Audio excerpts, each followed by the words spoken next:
ہے۔ حضرت ابن سیرین رحمۃ اللہ نے فرمایا ہے کہ خواب میں سانپ بدخواہ اور پوشیدہ دشمن کی تعبیر ہے، اور اگر کوئی دیکھے کہ اس کے گھر میں سانپ ہے تو یہ تعبیر ہے کہ اس کے گھر میں کوئی پوشیدہ دشمن ہے جس کے بارے میں اسے خبر نہیں، اور اگر جنگل میں دیکھے کہ سانپ نظر آیا ہے اسے جنگل میں تو دشمن پر دلیل ہے، اور اگر دیکھے کہ اس نے سانپ سے لڑائی کی ہے تو یہ اس کی تعبیر ہے کہ دشمن سے اس کا جھگڑا ہو جائے گا، اور اگر کوئی خواب میں دیکھے کہ سانپ اس پر غالب آ گیا ہے تو اس کی یہ نشانی ہے کہ اسے دشمن پر وہ اسے فتح حاصل نہیں ہوگی اور نقصان پہنچے گا، اور اگر کوئی دیکھے کہ سانپ نے اسے کاٹ لیا ہے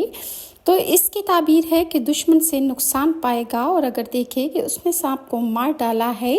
تو اس کی تعبیر ہے کہ دشمن کو پر وہ غالب آ جائے گا، اور اگر